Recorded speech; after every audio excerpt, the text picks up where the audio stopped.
pour ceux qui étaient là, à la première table ronde, le 5 février, on avait fait une première étude, un premier sondage. Alors, si vous partez, vous n'allez pas voir cette magnifique étude.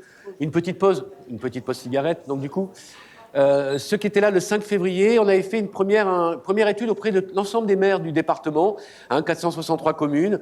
Les formulaires avaient été envoyés à ces 463 maires. On avait eu, de mémoire, Flore, autour de 104 ou 110 réponses.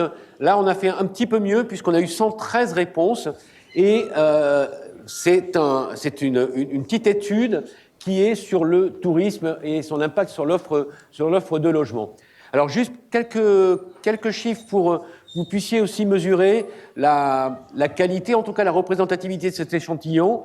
On a regardé, donc c'est 24% des communes du département ont répondu. Ça couvre 42% de la population, si on regarde en termes de population. On voit que les communes de moins de 500 habitants ont moins répondu en proportion que ce qu'elles représentent pour le département. 42% pour le département.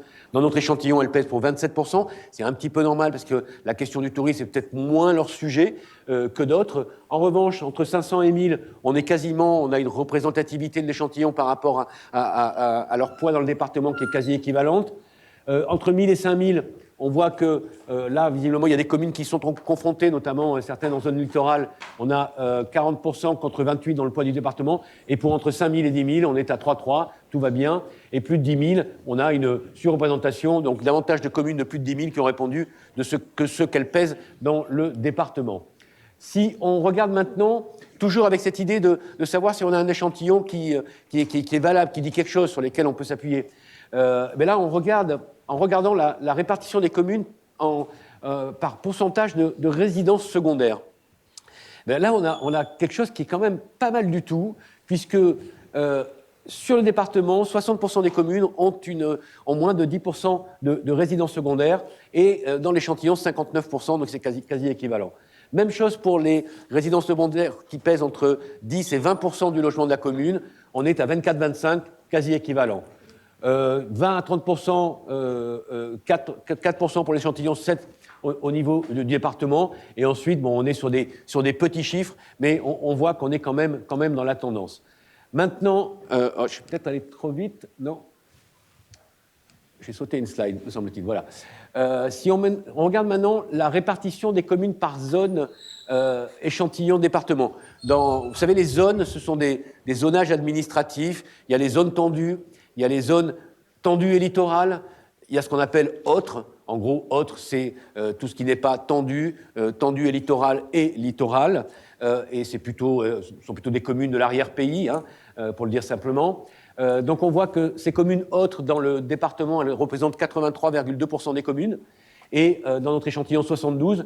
Bon, je ne vais pas redétailler tous les chiffres. Ce qui est important, c'est que les grands équilibres de zonage, là encore, sont respectés. Donc finalement, les réponses que nous avons obtenues, on n'a pas obtenu les réponses des 463 maires, mais finalement, les réponses qu'on a obtenues nous permettent quand même de considérer que ce qui va être déroulé ensuite tient la route en termes de statistiques et de fiabilité.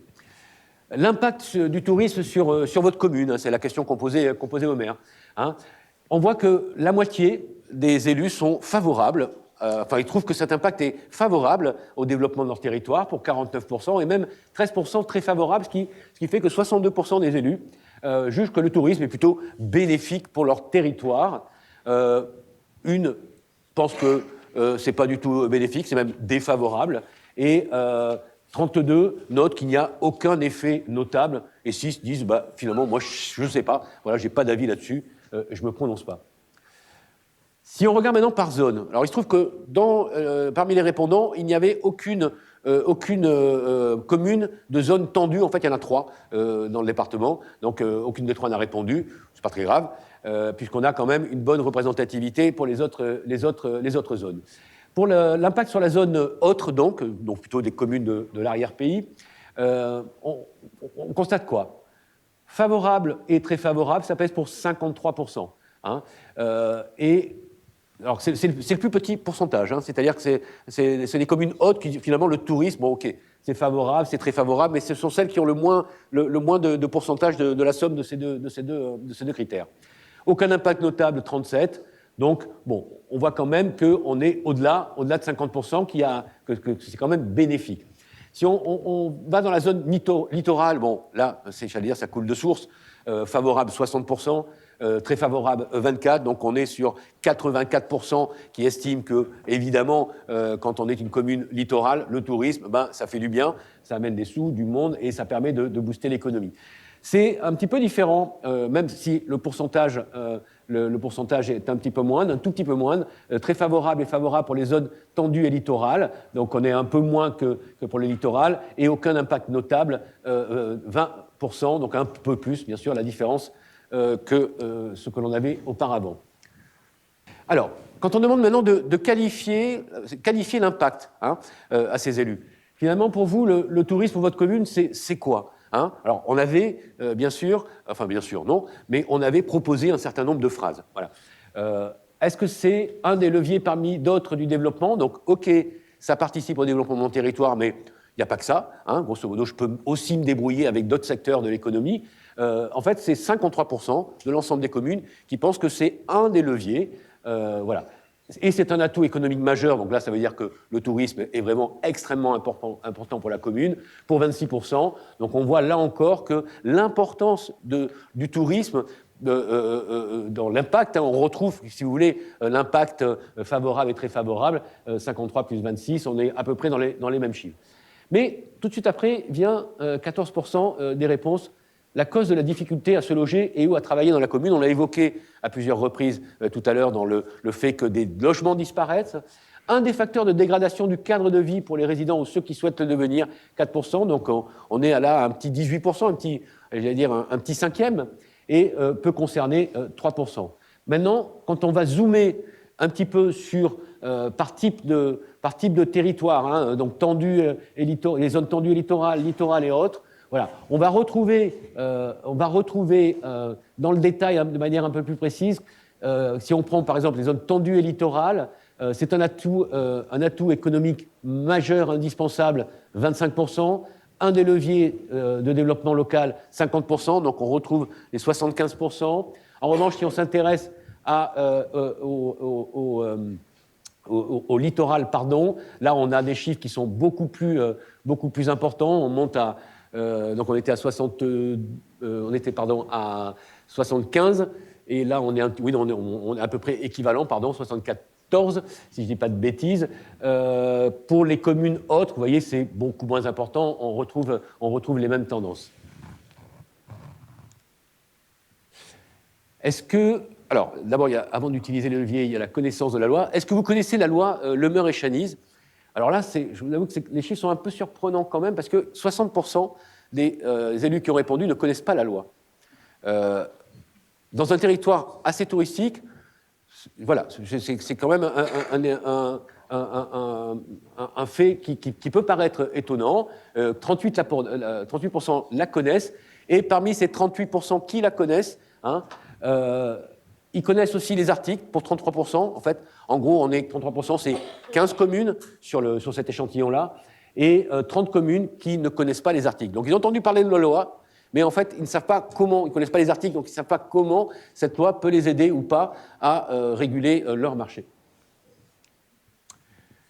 Est-ce que vous avez la volonté d'utiliser les leviers de cette loi pour agir ? Bon, les leviers, on les donne aussi, donc ils ont pu un petit peu regarder. Ce qu'on constate, c'est que 28% seulement des élus ont une position claire, oui ou non. Oui, j'ai la volonté, ou je l'ai déjà fait d'ailleurs peut-être, d'utiliser cette loi, 15%. Non, 13%. Donc voilà, on a 28%, un tout petit tiers, qui sait se positionner par rapport à cette loi. 69%, quelque part, n'ont pas encore... Alors, il y a la question de la méconnaissance, hein. On retrouve tout à l'heure ce gros chiffre, hein, c'est 59%. Mais voilà, on voit quand même que le sujet n'a pas encore assez phosphoré dans les esprits. On peut zoomer un petit peu sur cette volonté d'utiliser la loi pour agir. On le fait par zone. Les communes de l'arrière-pays, les communes de la zone autre, ils ne savent pas encore, parce qu'il y a aussi une méconnaissance de la loi. Je vais l'utiliser, oui, 2%. Bon, ce ne sont pas forcément non plus les endroits les plus touchés. Non, je ne vais pas l'utiliser, 14%. On passe maintenant aux zones littorales. Oui, je vais utiliser la loi. Alors là, c'est 44%. Pas rien. Non, 15%. On reste quasiment au même niveau. Et je ne sais pas, il y a quand même encore un tiers de communes littorales qui ne savent pas s'ils vont ou pas l'utiliser. On arrive aux zones tendues et littorales. Qu'est-ce que c'est une zone tendue? C'est une grosse ville avec des villes autour, donc une communauté de communes avec des services de l'urbain, enfin, des services du développement économique, donc toute une infrastructure de services techniques et de personnes très qualifiées pour analyser les choses. Là c'est très, il n'y a pas non, hein, c'est 60% oui, je vais l'utiliser, et 40% je ne sais pas encore, il faudra voir, mais on est quand même dans une adhésion beaucoup plus forte. Là encore, les articles de la loi qui ont la faveur des élus. Alors, tout n'est pas à la main des élus dans ces articles-là, puisqu'on a repris les grands articles de la loi Lemeure. L'enregistrement obligatoire des meublés, ça arrive en tête, c'est cité, c'est ce qui est cité en tête. 28% des élus disent « Ok, moi ça m'intéresse, je vais mettre ça en place ». La possibilité d'instaurer des quotas de meublés, ça vient en second, ça concerne 16%.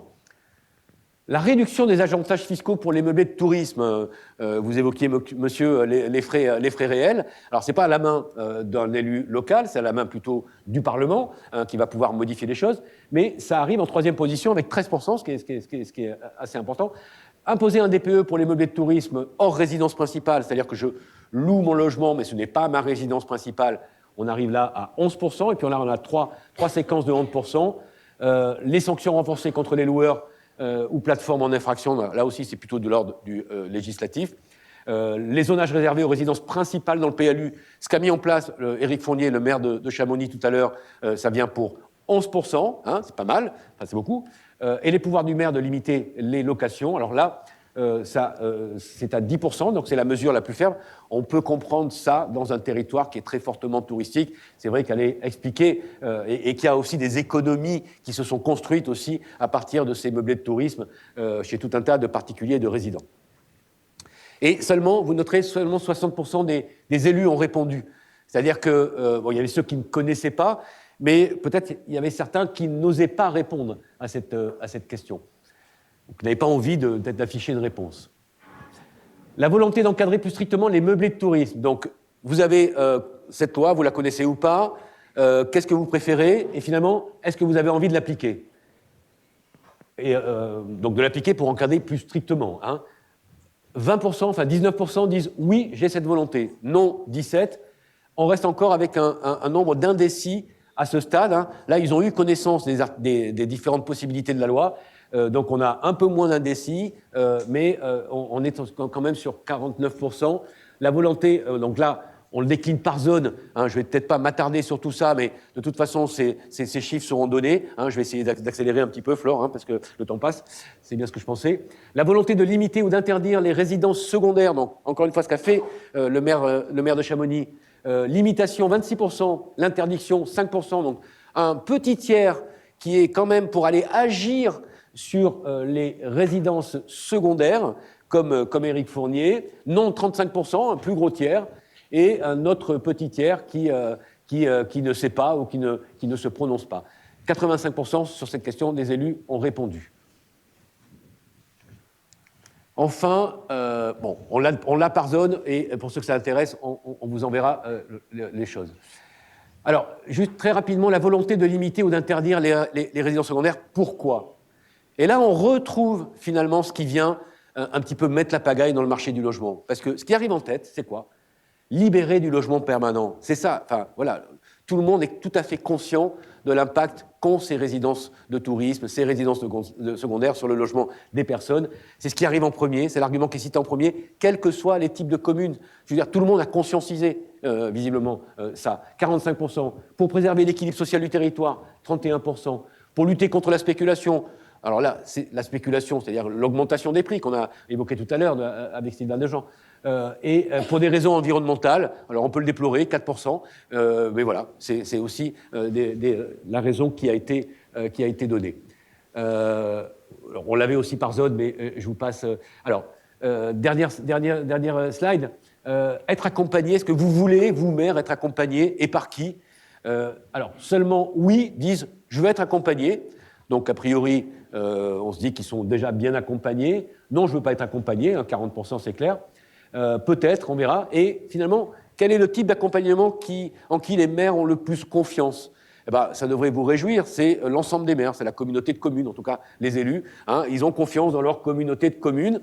Ensuite vient, en suivant, les services de l'État, les offices de tourisme, quels qu'ils soient, hein, qu'ils soient à l'échelle d'une communauté de communes ou à l'échelle de l'ensemble des Charentes, et on va écouter tout à l'heure Olivier Amblat, ne se prononce pas à 12%. Le CAUE, 7%, le CAUE, vous pouvez lui faire confiance parce que c'est quand même lui qui organise au soir cet événement, donc qui vous amène aussi de l'information.